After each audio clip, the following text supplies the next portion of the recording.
Hello and welcome to today's episode of Margaritas with Marguerita Cheng, CFP Pro, where you are going to learn a lot from our guest. Lindsey Swanson is the founder of Stripper Financial Planning, personalized financial advice for sex workers. Fantastic. I'm Hope Katz-Gibbs, producer of the show on the Incandescent Radio Network and Incandescent TV. Happy to announce today's topic, serving the underserved. Before I turn the show over to Rita, I want to tell you a little bit about Lindsey, who's a CFP and has worked in the financial planning industry for a decade. She is passionate about bringing financial education and advice to every corner of society. When she was working for other organizations, she noticed a severe lack of financial advice targeted towards workers of adult entertainment. And that inspired her to found Stripper Financial Planning to offer quality advice to her clients and respect their journey. Lindsey says, whether you hope to lean into your current path or step out, you deserve kindness, which is amazing. So now I am going to turn it over to Miss Rita, and I can't wait to hear this conversation. Well, thank you, Hope, and congratulations, Lindsay. I mean, you have so many accolades, but what I think is truly amazing is you launched your firm in 2020. That's not an easy time to launch your firm. Yeah, definitely not. Although, when I was thinking about it, I talked to a few people that had launched their firms in like 2007, 2008, and I was like, "Hey, do you regret it? Do you wish you had like waited until things calm down?" Things like that. And, for the most part, obviously it's hard to launch during an unstable time, but for the most part, I've heard from other people and experienced myself that like in instability, people are really looking for help. That's the time where you don't really have to market to people, although I still do. They're like reaching out and Googling like, "Hey, I'm really stressed about money. Who can help me with this? What do I need to look for in an advisor?" So that actually was really helpful for the pandemic. One silver lining. Absolutely. So there's all these questions about to niche or not to niche. Working with adult entertainers seems pretty specific. Why limit yourself to that type of work? Um, I mean, I could go on and on. There's lots of reasons, but one thing I think that is helpful for niching is that you have just so much more collaboration with other advisors. So, especially because my niche is so specific and so many people just don't work with sex workers, other advisors have been so encouraging of me and uplifting of me, like connecting me with other people just because they aren't threatened by what I'm doing, because our clients don't really overlap. So, they're doing something with stock options and I'm doing something with sex workers, and they're totally comfortable, with resharing my posts and with talking about me to other people. So that has been kind of an unexpected benefit of niching down so specifically. Well, thank you for sharing this. And what type of complications or planning issues come up for this community specifically? There's a lot of different things, but I think it's very similar to other underserved communities, even, non political communities like cannabis, where the laws are different in different states. So you have to kind of be aware of what's happening in different areas and understand what the clients are going through. So for my clients specifically, like some places full service sex work is legal, some places there isn't full service sex work that's legal. In different counties, there are different rules. So there's complications with that, but I think like the biggest thing is that private corporations, um, they don't really have to respect or cater to sex workers. Sex work is not a protected class unlike some other ones, and so if banks want to just say, "Hey, if you're a sex worker, we aren't going to work with you," they can, and most do. So all of the major payment processors, whether that's PayPal or Venmo or Cash App, Wells Fargo, Chase, all of the big institutions that kind of like rule the entire world of the finance industry, really have taken a strong stand against sex workers. So that's something that I'm always trying to get around and help my clients figure out. And it's definitely complicated. Well, they are definitely underbanked and underserved, Mhm. underserved and underbanked. When money gets tight, people look for other options, side hustles to supplement their income. Can you speak of that?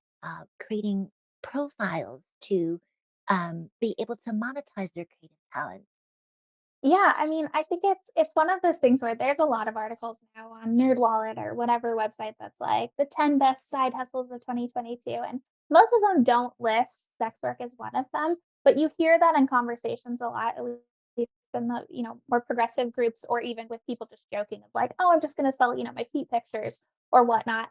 And I think that that's something that is more realistic because of where we are with the internet. There's a lot more boundaries that you can set into place. And so I think that's something that people, especially young people, are really stepping into a lot more than they used to. So for me, I built my business kind of with the bet, and this has been true, that there's gonna be a lot of, like, 19-year-olds that are just Googling, like, "Hey, I'm on OnlyFans and I need money help," because they're not going to their dad, they're not going to, their family's CPA.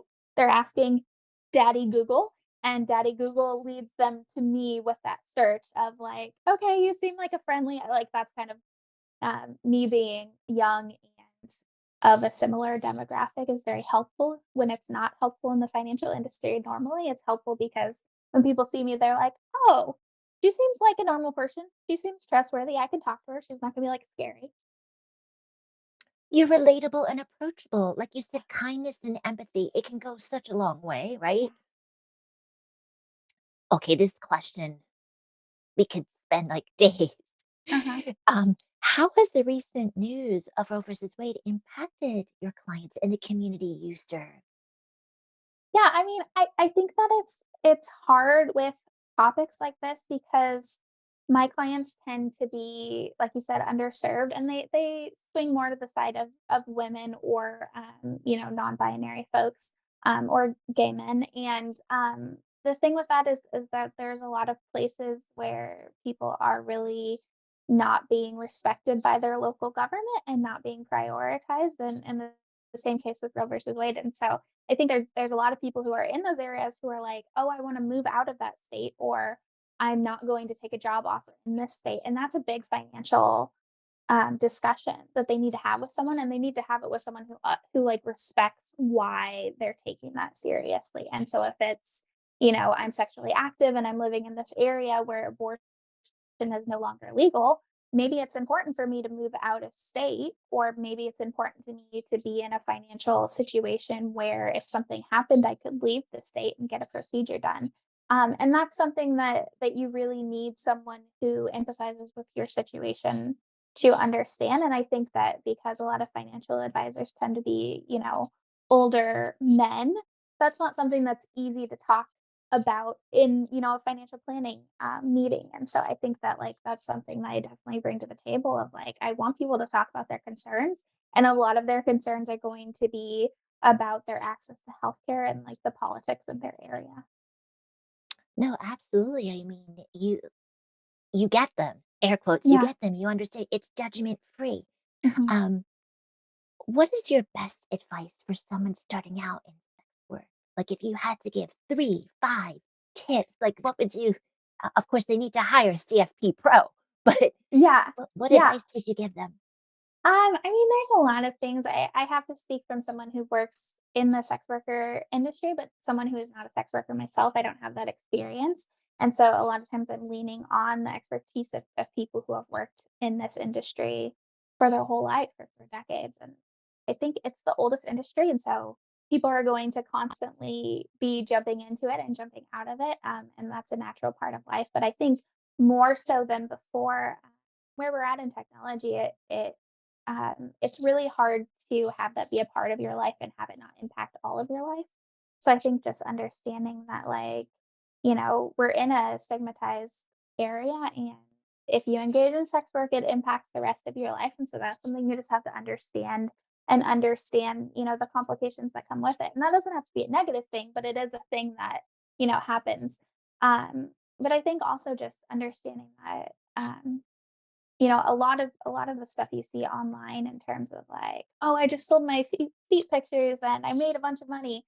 Like, there is just as many experiences as there are people out there, so there's no guarantee that you're going to not do well or you are gonna do well. There's so many different aspects of I think whenever someone tells me, like, "Oh, I just started sex work," I think of, you know, it is a business, primarily a self-employed business, and both of you know as business owners that there's so much more to that than, like, the thing you're just doing. There's the thing that you're doing, and then there's also marketing, there's business management, and there's, like, the accounting side and working with professionals and managing your time and all of those other things. So I think people, um people forget how much goes into running a business, and sex work, just like anything else, is a business. So I definitely remind people that, it's when people do it as a job, it's not a hobby. It really is something that they're putting their heart and soul into. And so the people who are succeeding, that's what they're doing. They're putting all of themselves into it. Absolutely, it is a business. Their time, their Yeah. talent, their treasure, and like you said, PayPal, these payment platforms, they need to be compensated for their work. Yeah.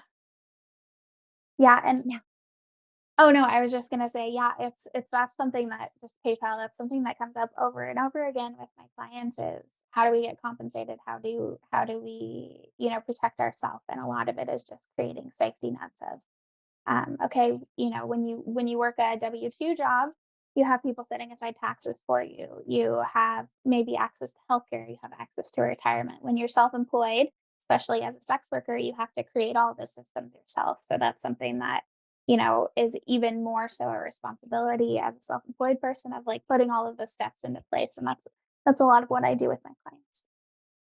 well, thank you for that. Now, Lindsay, how can people find you and learn more about your work? Yeah. So the easiest way to find me is online. All of my business is virtual. So my website is stripperfinancialplanning.com. And then I also have a coaching website, which is Scoops of Vanilla. And I open that because a lot of the people that reach out to me, don't live in the US or aren't able to work with me in my investment management type side. And so I am able to work with them on the coaching side. I'm on Twitter, I'm on Instagram, pretty easy to find me under those handles. So yeah.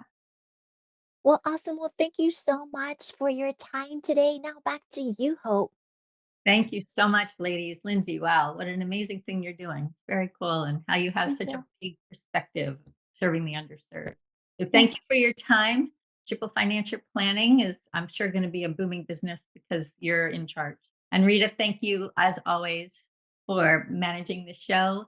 Margaritas with Marguerita Cheng, CFP Pro. We will be back to you with the next episode soon. We'll talk to you at margaritacheng.com. Thanks, everyone.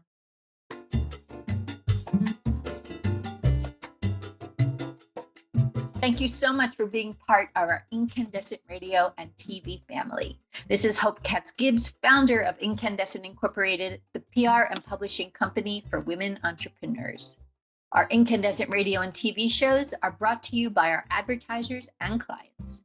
Margaritas with Marguerita Cheng, CFP Pro, brings us 15 minutes of tips every Friday at 5 p.m. Eastern on Facebook Live, where you'll meet experts who are helping us flex our financial muscles.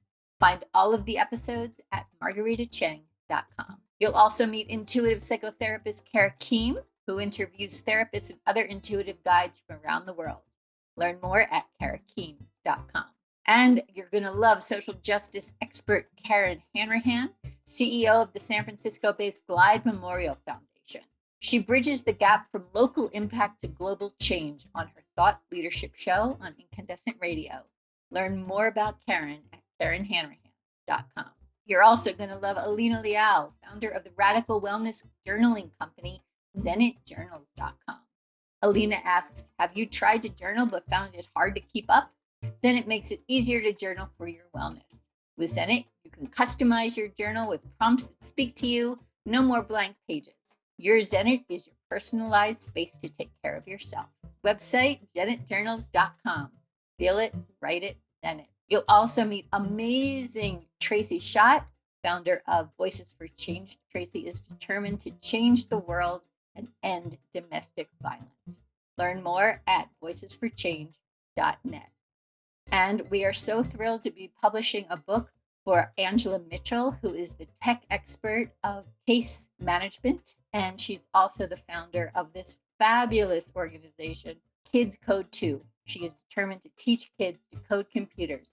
Talk about teaching a kid to fish. We invite you to discover and peruse all the Incandescent Incorporated websites, the magazine for women, by women, about women, incandescentwomen.com. Our health and wellness magazine is beincandescent.com, the business of mind, body, spirit, soul, and heart.